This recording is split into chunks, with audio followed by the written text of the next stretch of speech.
बाबा देवादिदेव महादेव भगवान शिव ओगड़दानी त्रिकालदर्शी कैलाशी विनाशी भगवान शंकर की पवित्र कथा कर रही है। शिव महापुराण की कथा वर्णन कर रही है। भगवान शिव ने गंगा को अपने मस्तक पर लिया।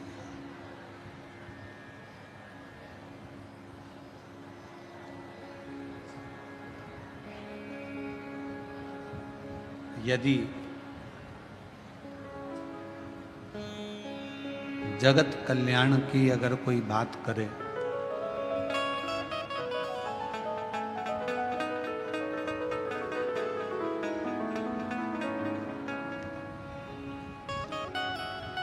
दो व्यक्ति होते हैं, एक होता है ज्ञानी, दूसरा होता है अज्ञानी।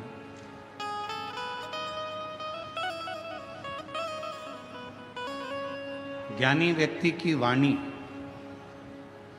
और अभिमान, अज्ञानी व्यक्ति का अभिमान, दिखावा। एक ना एक दिन सामने प्रकट होता ही है।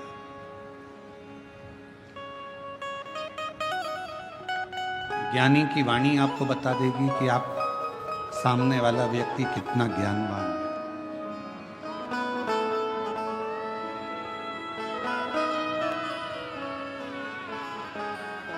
एक विद्वान की निशानी होती है उसकी वाणी।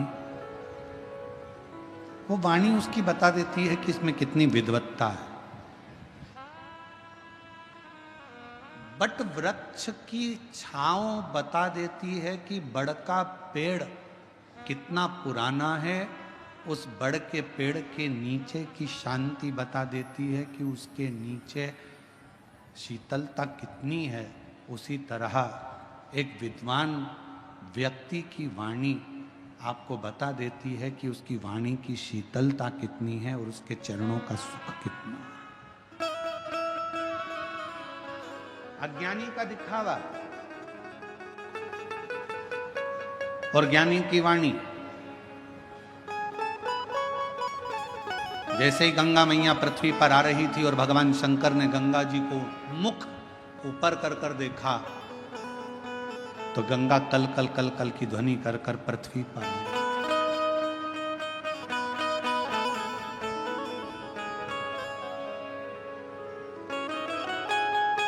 एकदम गंगा जी का नाद और तीव्र हुआ।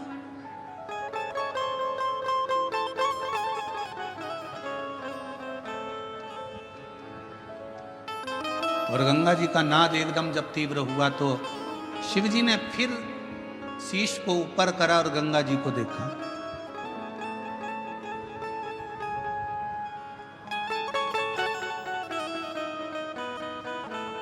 और जैसे ही गंगा भगवान शिव के जटा के करीब में आ गई तब गंगा एकदम शांत हो गई, एकदम मौन, एकदम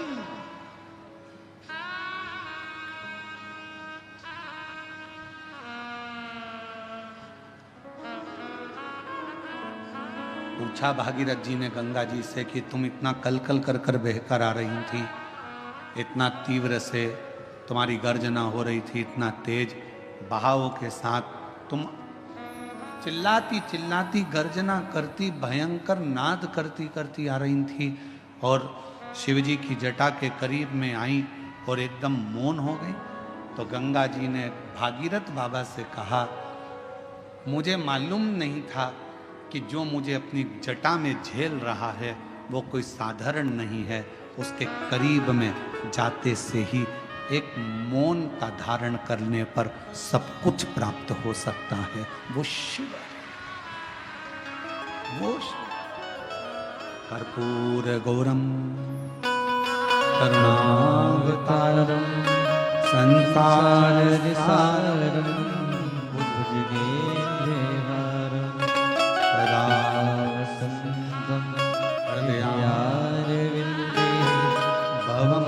भवानी सहितं नमामि। शिवाय, ओम नमः शिवाय, नमः शिवाय, ओम नमः शिवाय। कर्पूरगौरवं करुणावतारं संसारसारं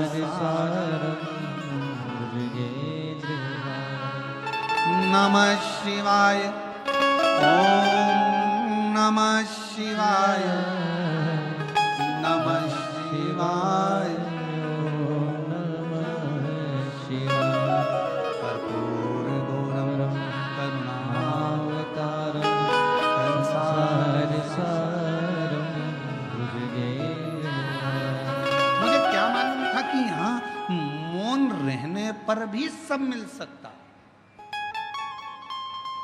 शिव महापुराण की कथा कहती है, भगवान शंकर का चरित्र कहता है, बेलपत्र की छांव में शिव जी के शिवालय में, शमशान में 3 जगह पर अगर व्यक्ति मौन रहकर शिव को पुकारता है तो शंकर उसके ऊपर करुणा जरूर करते हैं। 3 जगह पर मौन हो जाओ।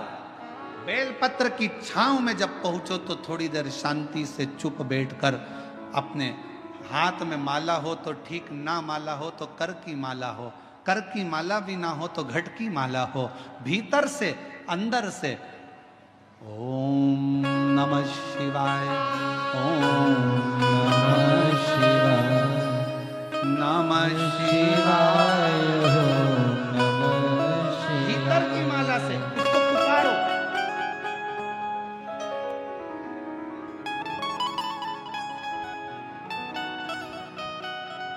भूरे तेरे बिना भी क्या जीना, फूलों की कलियों में, काशी की गलियों में, फूलों की कलियों में, काशी की गलियों में, तेरे बिना कुछ कहीं ना, तेरे बिना भी क्या जीना। ओ शंभु रे, तेरे बिना भी क्या जीना। ओ बाबा रे,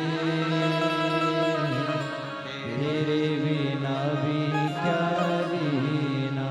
ये वार्ता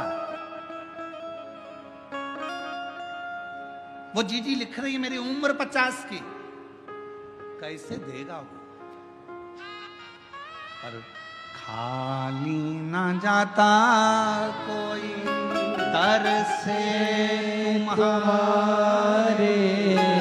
जो जैसा आया, जिस भाव से आया, ये कथा का पंडाल नहीं, मेरे बाबा का निज निवास है। शिव पुराण कथा में शिव जी ने तुमरुका जी की साक्षी में चंचुला देवी को वचन दिया है। चंचुला, पृथ्वी पर जहां शिव महापुराण की कथा कलयुग में होगी, मैं 12 ज्योतिर्लिंग छोड़कर, कैलाश छोड़कर 7 दिन वहां निवास करूंगा। मैं वहां निवास करूंगा।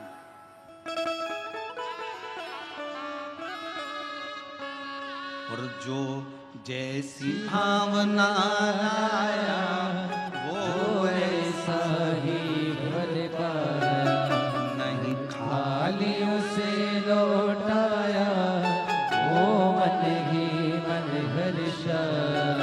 और कर दिया माला माल का शिवाले, खा दिया भंडार का शिवाले, कर दिया माला माल का शिवाले, लुटा दिया भंडार का शिवाले।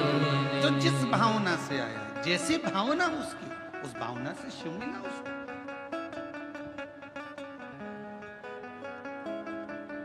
अब इतनी लाखों की भीड़ में पंडालों में जगह नहीं है, लोग बाहर बैठे हुए हैं, गाड़ियों पर चढ़े बैठे हैं, जगह नहीं, रोडों पर बैठे हो। इतनी लाखों की भीड़ में आपके अंदर क्या है? क्यों आए हो? क्या मांगने आए हो? क्या लेने आए हो? शिव से क्या कहने आए हो? हमको थोड़ी ना मालूम, हमको नहीं मालूम। पर आप जिस भावना से आए हो, जिस भाव से तुम पहुंचे हो, शिव को देता है।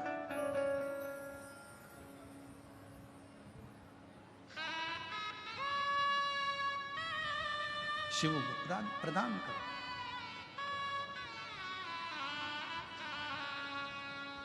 तीन स्थान पर अगर मौन भी बैठे हो तो शिव देता है। पहला, बेलपत्र के वृक्ष की छांव में थोड़ी देर मौन होकर बैठकर उसको याद करो, स्मरण करो। दूसरा, शिवालय में मेरे शंकर के मंदिर में जाकर थोड़ी देर मौन होकर बैठकर प्राप्त कर सकते। तीसरा, शमशान में अगर कोई मुर्दे को जलाने के लिए गए हो, शमशान तक पहुंचे हो, तो थोड़ी देर अगर वहां बैठने का मौका मिला है तो वहां बैठकर ठिठोली नहीं करना, हंसना नहीं, तेज बात नहीं करना, बहुत तेज चिल्लाना नहीं, मौन। मुर्दा जल रहा होगा, रिश्तेदार उसको जला रहे होंगे, तुम्हें मौका मिला है शंकर से 2 मिनट बैठकर मौन रहकर बात करने का।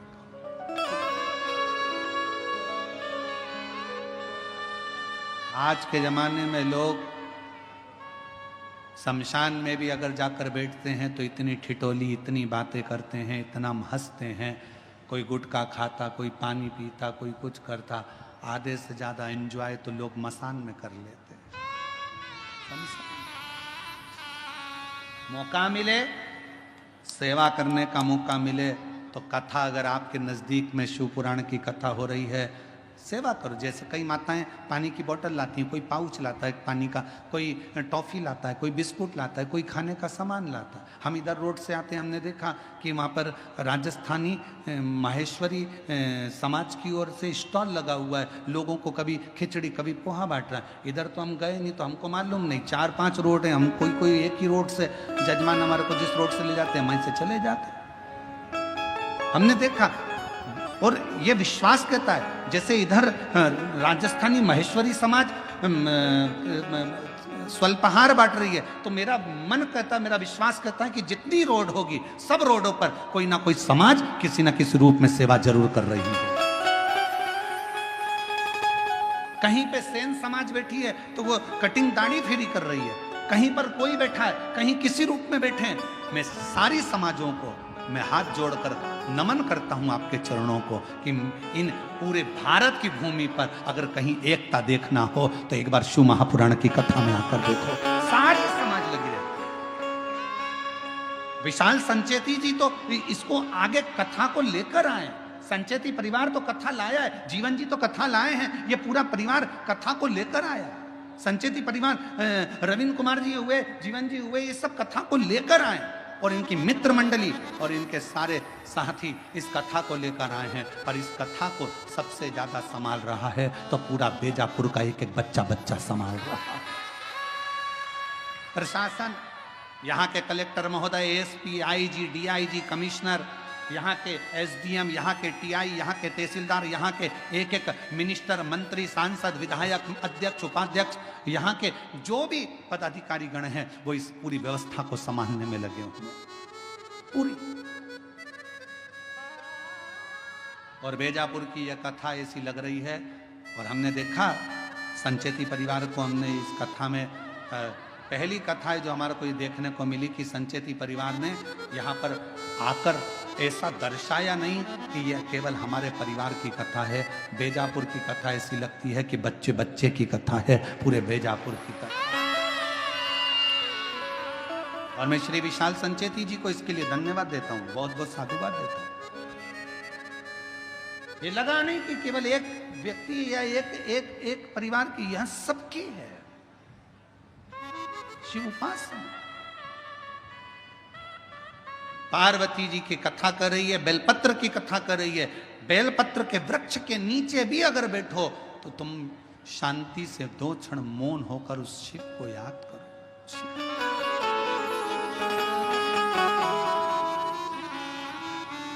आप शंकर जी के मंदिर जा रहे हो तो शिव को याद करो। और हम तो आपको भी निमंत्रण देंगे, जितने टीवी पर कथा सुन रहे हैं, 6 अगस्त को प्रदोष के दिन की कावड़ सुबह 9 बजे बाबा की भराएगी सीहोर से।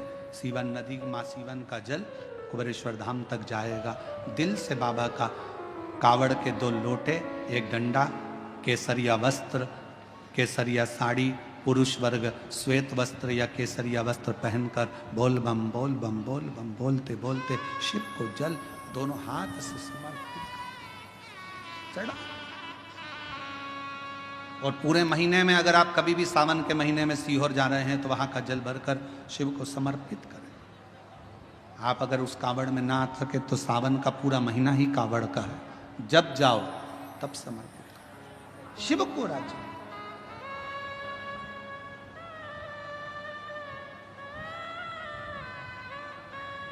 तीन स्थान पर मौन बैठने पर भी कुछ मत मांगो तो भी शिव दे देता है। कुछ मत मांगो।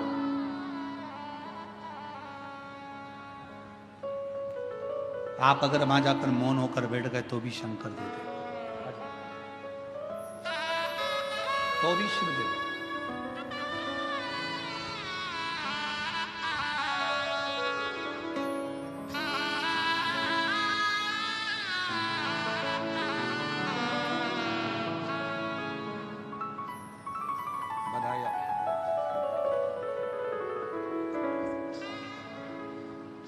शिव तत्व की प्राप्ति क्यों ना। एक सुंदर सी कथा शिव महापुराण के अंतर्गत आती है।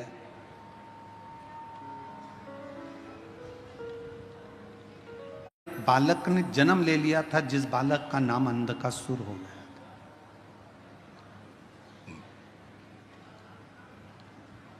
पार्वती जी ने उस बच्चे को अपनी गोदी में ले लिया। ये मेरा पुत्र है, ये मेरा बेटा है। समझाया, भगवान शंकर ने बहुत समझाया कि देखो पार्वती, ये तुम्हारा पुत्र नहीं है, इसको समुद्र में डाल दो। पर पार्वती जी मानती नहीं है।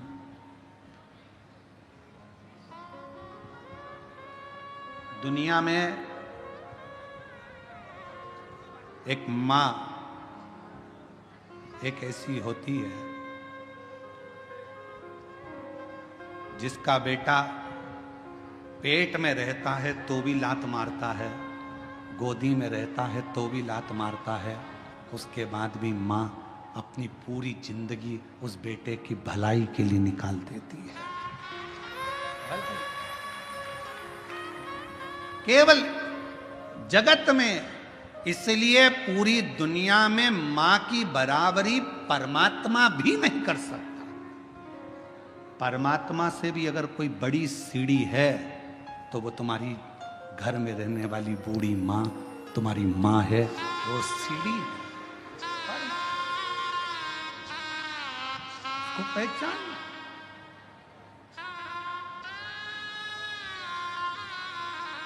फिर निवेदन करूंगा, लोगों को हमारी बात का थोड़ा बुरा ज्यादा लगता है तो हमारी बात का बुरा लगे उससे पहले ही आपसे कह देता हूं कि मेरी बात का बुरा लगे तो क्षमा करना, पर कहूंगा जरूर।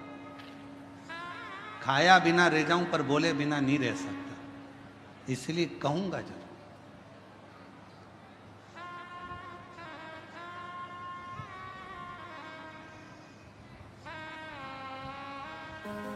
कि जिस घर में माँ बाप की इज्जत नहीं होती उस घर में देखना कभी बरकत नहीं होती। जिस घर में माता पिता का सम्मान है,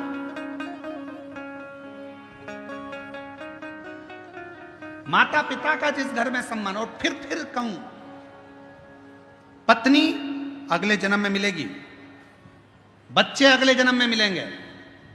तुम जो जन्म लोगे हर जन्म में तुम्हें पत्नी भी मिलेगी। वो कहते हैं ना, तुम गधा भी बनकर पैदा हो गए तो पत्नी मिलेगी, कुत्ता भी बनकर पैदा हो गए तो भी पत्नी मिलेगी। बच्चे भी मिलेंगे, खाने को भी मिलेगा, पीने को भी मिलेगा, पर हर जन्म में जो माँ इस जन्म में मिलती है वो हर जन्म में नहीं मिलती है। माँ एक बार की इज्जत करो, सम्मान करो, सत्कार करो। थोड़ा ऊंचा नीचा बोल भी देना तो उसके वचन का बुरा मत मानो, बहुत प्रसन्नता में जवाब दो उसको, माँ है। अंधकासुर को गोदी में ले लिया मेरे शिव जी ने, मेरी पार्वती जी ने, और कहा ये मेरा पुत्र है। शंकर भगवान कह रहे हैं ये नेत्र बंद करने के बाद हुआ, इसको फेंक दो। नहीं, माँ माँ होती है। बेटा कैसा भी हो तो भी माँ कभी अपने बच्चे को, हाँ कभी कभी नाराज होती है ना तो गुस्से में बद्दुआ दे देती है, अपशब्द कह देती है, ताना दे देती है, आड़ा टेढ़ा बोल देती है, सब चलेगा।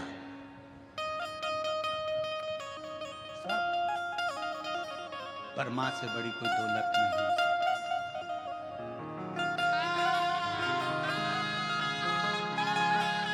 वो कहते माँ बच्चों की जान होती है, माँ बच्चों की जान होती है, वो होते हैं किस्मत वाले जिनकी माँ होती है। कितनी शीतल कितनी प्यारी प्यारी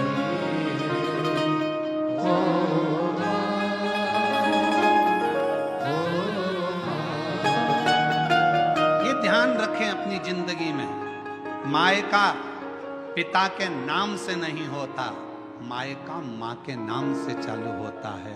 मायका मेरी माँ का घर है, और मायका कब तक है? जब तक माँ जीवित है तब तक मायका। गर्व करना कि मेरी माँ है, मेरी मम्मी बैठी है, माँ है।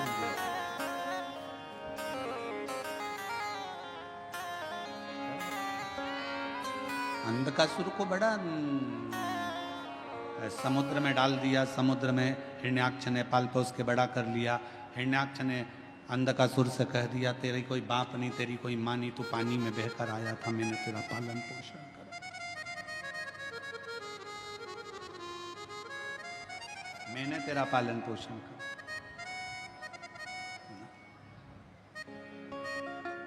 हिरण्याक्ष मर गया, वराह भगवान ने उसके प्राणों को हर लिया। अंधकासुर ने ब्रह्मा जी का तप करा, वर मांगा, मैं मरूं ना, हो नहीं सकता, मरना तो पड़ेगा, तो वर दो, जिस दिन मैं अपनी मां को गलत दृष्टि से देखूं उस दिन मेरे प्राण छूटे। कृपा करो।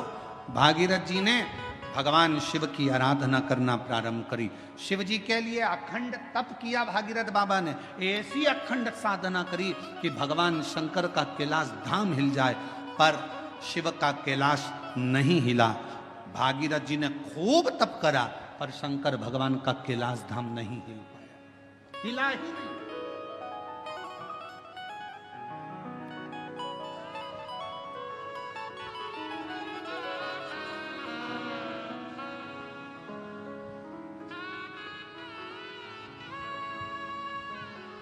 शिवजी तुम्हारे तप से, शिवजी तुम्हारी साधना से, शिवजी तुम्हारी तपस्या से जितनी जल्दी प्रसन्न नहीं होते, शिवजी उतनी जल्दी एक लोटे जल से प्रसन्न हो जाते हैं।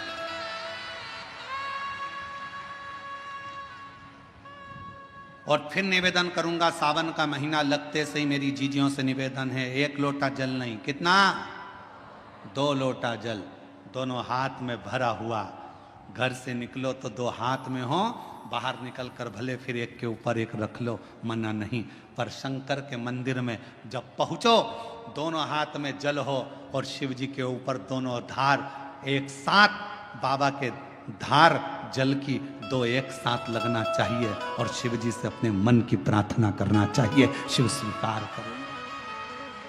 भागीरथ जी ने तप करा, शिव जी का कैलाश नहीं हिला, साधना करी शिव जी का कैलाश नहीं हिला, तप साधना से शिव का धाम नहीं हिला। क्योंकि शिव तप से, शिव साधना से, शिव तपस्या से, शिव तुम्हारी साधना से जितनी जल्दी प्रसन्न नहीं होते, तप से जितनी जल्दी प्रसन्न नहीं होते, भगवान शंकर तुम्हारी यार साधना से जितनी जल्दी प्रसन्न नहीं होते, मेरा देव अधिदेव महादेव उतनी जल्दी एक लोटा जल से प्रसन्न हो जाता। एक लोटा जल सारी समस्या का हल। जम के बोलो जरा, एक लोटा जल। ये भगवान शिव को प्रसन्न करने का सबसे सुंदर तरीका। तुम शिव जी को चिरौंजी का भोग लगाओ ना लगाओ, खड़ी शक्कर लगाओ ना लगाओ, तुम शंकर भगवान को बेलपत्र चढ़ाओ ना चढ़ाओ, तुम शिव जी को कुछ दो चाहे ना दो, भगवान शंकर को तुम श्रीफल दो चाहे मत दो, पर शिव जी को केवल एक लोटा जल दे।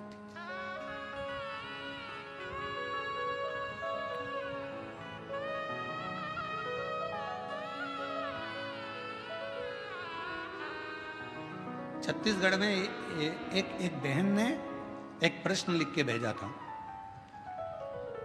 कि भगवान के मंदिर में नारियल क्यों तोड़ा जाता है।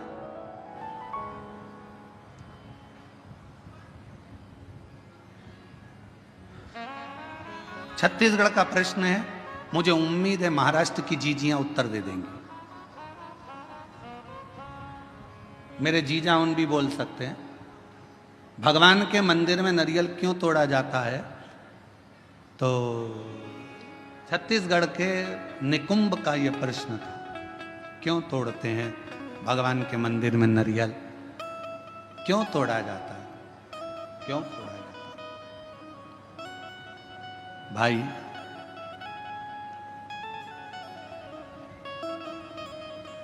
कहा तो कहा भगवान को प्रसन्न करने के लिए,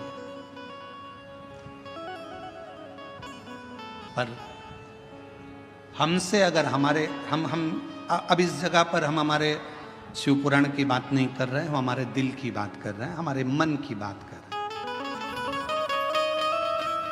ये हम हमारे मन से कर रहे हैं कि जीजी ने पूछा कि भगवान के मंदिर में नारियल क्यों तोड़ा जाता है, तो शायद मेरा दिल कहता है कि भगवान भी कहते होंगे, तू मेरे मंदिर में नारियल तोड़ ले पर अपने घर को मत टूटने देना, तू मेरे मंदिर में नारियल तोड़ ले पर अपने राष्ट्र को मत टूटने देना, तू मेरे मंदिर में नारियल तोड़ ले पर अपने सनातन को मत टूटने देना, वो नारियल के रूप में स्वीकार। ये मेरा दिल कहता है। किसी को गलत लगे तो मैं क्षमा चाहता हूं इस बात के लिए, पर मेरा मन कहता है कि मेरा शिव कहता होगा, मेरे राम कहते होंगे, मेरे हनुमान कहते होंगे, मेरे भगवान कहते होंगे कि मेरे सामने तू नारियल तोड़ ले पर अपना घर मत टूटने देना, मेरे सामने तू नारियल तोड़ ले पर सनातन धर्म मत टूटने देना, मेरे सामने नारियल तोड़ ले पर हिंदू धर्म मत टूटने देना, और मेरे सामने नारियल तोड़ ले पर मेरे राष्ट्र को मत टूटने देना। मुझे स्वीकृत है।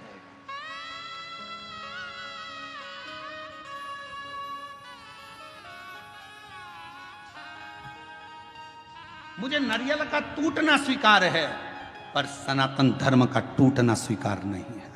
मुझे नारियल का टूटना स्वीकार है पर मेरे हिंदू धर्म का टूटना स्वीकार नहीं है। मुझे नारियल का टूटना स्वीकार है पर अपने भारतवर्ष को टूटना स्वीकार नहीं है। मुझे ये चलेगा।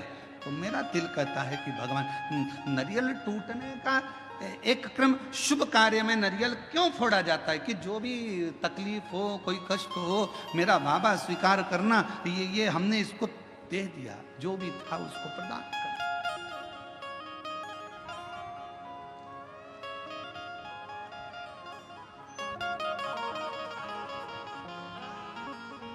और इसीलिए शायद एक रहोगे तो सेफ रहोगे, शायद दुनिया के लोगों के लिए नारा इसीलिए एक बाबा ने दे दिया उत्तर प्रदेश के।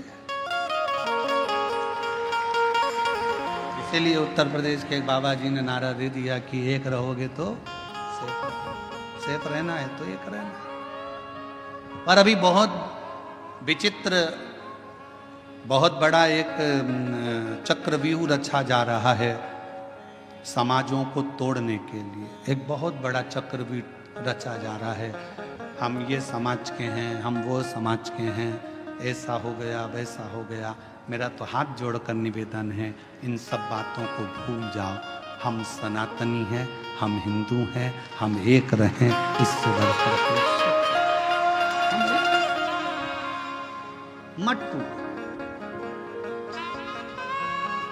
जरा से वोट बैंक के चक्कर में समाजों में ना टूटा। अग्नि पुराण की कथा, नर्मदा पुराण की कथा, लिंग पुराण की कथा, नारद पुराण की कथा, ब्रह्म विवर्त पुराण की कथा, बरहा पुराण की कथा, कुर्म पुराण की कथा, जितनी भी कथा निकालोगे सारी कथा में एक चरित्र आएगा। ब्रह्मा जी सृष्टि की रचना भगवान शिव के कहने पर करते हैं। सृष्टि की रचना करने पर ब्रह्मा अपनी जंघा से मनु शत्रुपा को प्रकट करते हैं और वो मनु और शत्रुपा की संतान आप और हम आज तक हैं। एक ही संतान है, मनु और शत्रुपा की औलाद आप और हम हैं। हमें यह पैदा नहीं करा गया कि तुम ब्राह्मण थे कि क्षत्रिय थे कि वैश्य थे कि शूद्र थे। उसने तो हमें मनुष्य बनाकर पैदा करा था। भगवान ने अपना बनाकर पैदा करा था। और जब भी माँ और बाप अपने बच्चे को जन्म देते हैं तो ये सोचकर जन्म देते हैं कि मेरा बेटा एक दिन मेरा नाम रोशन करेगा, एक दिन मेरा बेटा मेरे पद चिन्हों पर चलेगा। भगवान अपने माता पिता अपने बच्चे को इसलिए जन्म नहीं देते कि मेरा बेटा कोई ऐसा कार्य करेगा, गलत कार्य करेगा, बेकार करेगा। ना ना ना, वो उसने जन्म अच्छे कर्म के लिए दिया, श्रेष्ठ कर्म के लिए दिया। पर दुनिया के लोग हो सकता है थोड़ा मीठा बोलकर थोड़ा अभी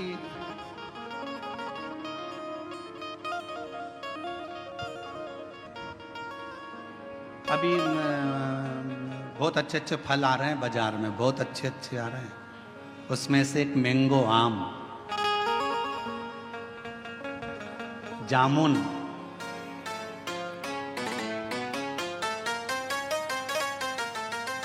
केला, पपीता, बहुत अच्छे अच्छे फल आ रहे हैं। जाम, अमरूद, बहुत अच्छे फल। फल वाले के पास जाकर फल खरीदिए। फल भी हमको प्रेरणा देते हैं, फल हमको ज्ञान देते हैं। थोड़ा खट्टा फल होगा ना, अच्छा है, ले लो। ज्यादा मीठे के चक्कर में पड़ोगे ना, मीठा तो रहेगा पर फल के अंदर कीड़ा पड़ा रहेगा। फल मीठा है पर जितना मीठा फल होता है उतना अंदर से सड़ा होता है। जितना मीठा फल होता है उतना अंदर में कीड़ा होता है। इसलिए ज्यादा मीठा बोलने वालों से सावधान रहना। ये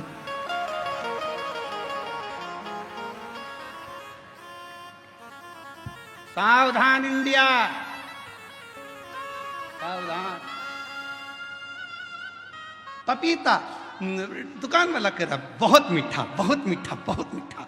तुम लेके आ गए, अंदर से सड़ा था। आम इतना मीठा, इतना मीठा। थोड़ा खट्टा आम लाती ना, सड़ा नहीं रहता, क्योंकि जिसकी बाड़ी थोड़ी सी कड़वी रहती है ना तो उसके अंदर खटास में अंदर कीड़े नहीं रहते। मुंह से बोल दिया सफाचट, एक बार बोल दिया, बेकार लगे अच्छा लगे, क्योंकि खट्टा खट्टा है, जो है कड़वा कड़वा है, जो है। पर मीठा फल अंदर कीड़ा बैठा रहता है, मीठा फल अंदर से सड़ा रहता है। इसलिए थोड़ी सावधानी रखना। दुनिया के लोग कहें बहुत मिलेंगे आपको, बहुत आते रहेंगे लोग बाग, तुम्हारे से बहुत मीठी मीठी बातें करेंगे, बहुत मीठा बोलेंगे और बाद में तुमसे कहेंगे क्यों थोड़ा मीठा। तुम देखना जिसको पैसे की जरूरत होती कितना मीठा बोलता है, जी जी, जीजा जी, जीजा जी। और पैसा लेके चले गया 5-10 हजार, उसके बाद तुम मांगने जाओ तब खाके भग रहे हैं, लौटा देंगे। व्यर्थ की बात नहीं करना, रिश्तेदारी में फालतू की फूट मत डालो। हम आएंगे देंगे, मना नहीं कर रहे। अरे मिठास में कीड़ा हो सकता है, मिठास।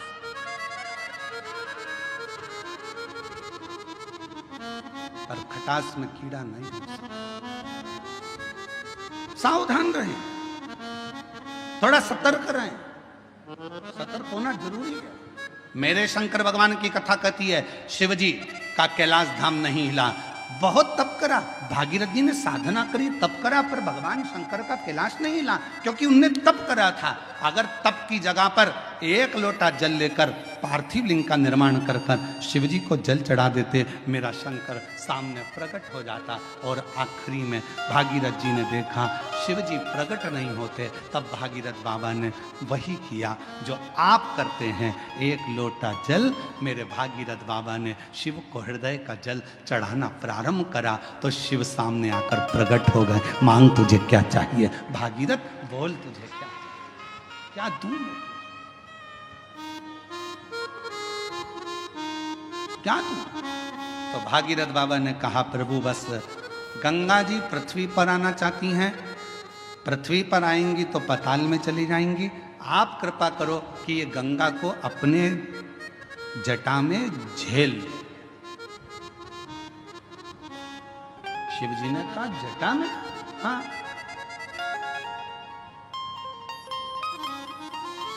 कितने चतुर थे भागीरथ जी, उन्होंने गंगा जी को हाथ में झेलने का नहीं बोला, उन्होंने गंगा जी को हृदय में झेलने का नहीं बोला, उन्होंने गंगा जी को सिर पर झेलने का, जटाओं में झेलने का बोला। क्यों? क्योंकि भागीरथ बाबा जानते थे हृदय में शिव के माँ गौरा विराजमान है, हाथों में शिव के शिव भक्तों की डोर थमी हुई है, सिर पर अगर गंगा बैठ गई तो शिव भक्तों का भी कल्याण करेगी और जगत का भी कल्याण करेगी। सिर पर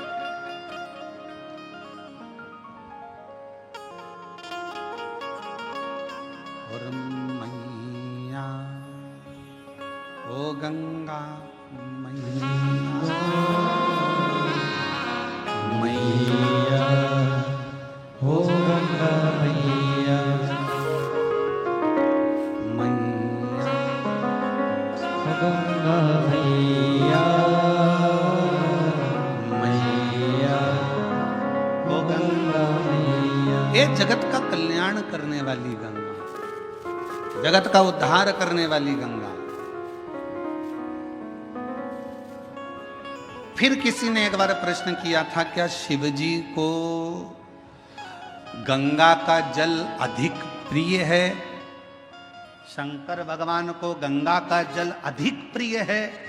तो शिव महापुराण की कथा कहती है शंकर भगवान को तुम अपने घर का जल चढ़ा दो, शंकर भगवान को तुम्हें जो जल मिले वो चढ़ा दो, क्योंकि शंकर के ऊपर जब जल चढ़ता है चढ़ते से ही वो जल गंगा जल बन जाता है। अलग से गंगा जल की जरूरत शिव को नहीं, शिव को अलग से गंगा जल की जरूरत नहीं, तुमने चढ़ाया वो जल अमृत बन गया। हम तो कई बार लोगों से कहते तुम्हारे बच्चे की तबीयत खराब है, तुम्हारे बच्चे को तकलीफ है, डॉक्टर को दिखाओ।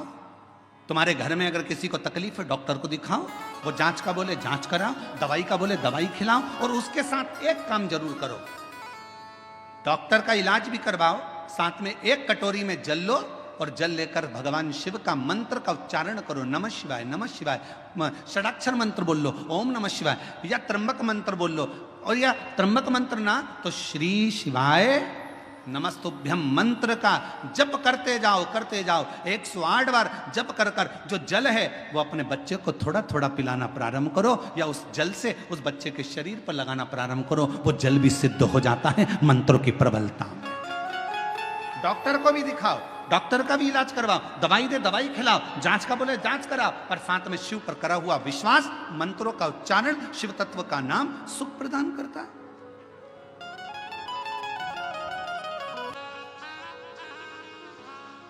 और तेरी कृपा का क्या है भरोसा, कब किस पर हो जाए जरा सी हम पर कर दो। ये शिव पुराण की कथा है, हम कहेंगे ये केवल कथा नहीं है, बेटा और बेटी अपने बाप से बात कर ले शंकर भगवान से, ये वो शिव तत्व की आनंद।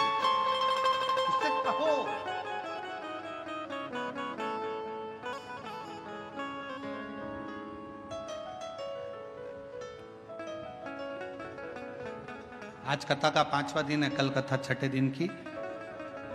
कल की कथा को हम लोग शिवरात्रि कहते हैं और 7वें दिन की कथा सुबह 8 बजे से 11 बजे। आप सबको मालूम होना चाहिए गंगा जी माता पार्वती जी की बड़ी बहन है।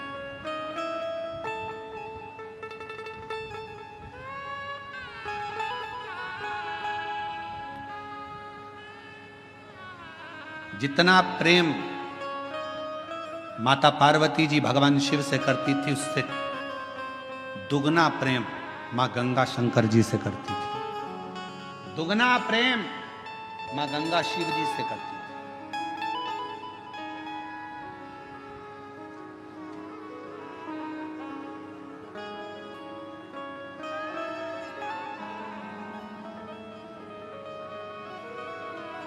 एक दिन पार्वती जी को मालूम पड़ा कि जितना स्नेह मैं करती हूँ, जितनी पूजन मैं करती हूँ, उतनी ही मेरी बड़ी बहन शिवजी से करती है। शिवजी की आराधना करती है, गंगा जी शंकर की पूजन करती है, उतनी। पार्वती जी की सहेली ने पार्वती जी से कहा कि गंगा जी तुम्हारी बड़ी बहन भी शंकर जी को पूजती हैं, पति बनाने के लिए बहुत प्रयास कर रही हैं और शिव जी को पति बनाना चाहती हैं, अनुष्ठान पर अनुष्ठान कर रही हैं, तप साधना कर रही हैं, गंगा जी बहुत पूजन पाठ कर रही हैं, स्मरण कर रही हैं। सहेलियों ने गंगा जी के लिए पार्वती जी के हृदय में कहा तो पार्वती जी के हृदय में थोड़ी सी क्षुब्धता उत्पन्न हुई। पार्वती जी को लगा कि ये तो गंगा जी को नहीं करना चाहिए। तुम एक काम करो, कल अपन एक काम करते हैं, गंगा जी शिव जी से दूर हो जाए उसके लिए एक प्रयास करते हैं।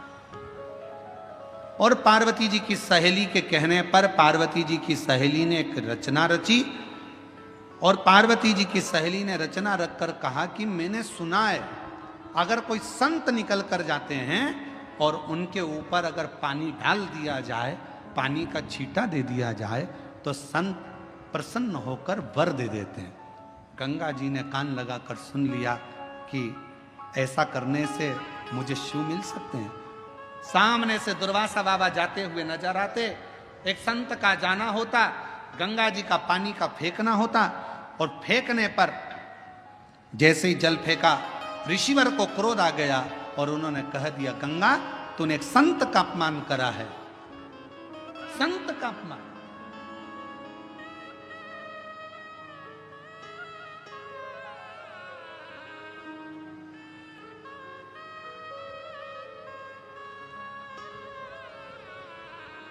गंगा जी ने हाथ जोड़ लिया।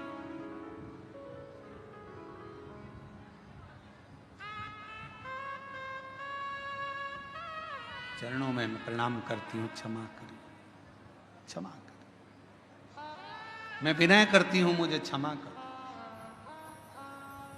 गंगा मैया ने क्षमा। समय आया, गंगा जी रोने लगी, आंखों से नीर बहने लगा। भगवान शिव ने जब पार्वती जी के सम्मुख में देखा, क्योंकि गंगा जी को क्रोध आ रहा था पार्वती जी पर कि पार्वती जी ने मुझे शिव जी से दूर करा, ये अपमान संतों का करवाया तो पार्वती ने करवाया, ये सोच लिया गंगा जी ने। तो गंगा जी बोली पार्वती तूने मेरे साथ ऐसा करा, मैं तुझे श्राप देने को आतुर होती हूं। पर शिव जी ने रोका, पार्वती मेरी अर्धांगिनी बनेगी, इसको श्राप मत दो। गंगा रुको। गंगा ने कहा पर मैं भी तो आपको प्रेम करती हूं, मैं भी तो आपको स्नेह करती हूं, तो मैं भी तो चाहती हूं आपको। शिव जी कहे गंगा तुम चिंता मत करो, मेरी जितनी संतान होगी ना गंगा, सब तुम्हारे ही जल से प्रकट होगी और दुनिया भले अर्धांगिनी मेरी पार्वती होगी, पर गंगा पार्वती अगर मेरे हृदय में रहेगी ना तो गंगा तू मेरे मस्तक पर विराजमान रहेगी। तो चिंता मत कर, तो चिंता ना कर, क्यों चिंता कर। और भगवान शिव, भगवान ओघड़ रानी शंकर, भगवान भागीरथ जी के कहने पर गंगा मां को अपने सिर पर लेने को आतुर।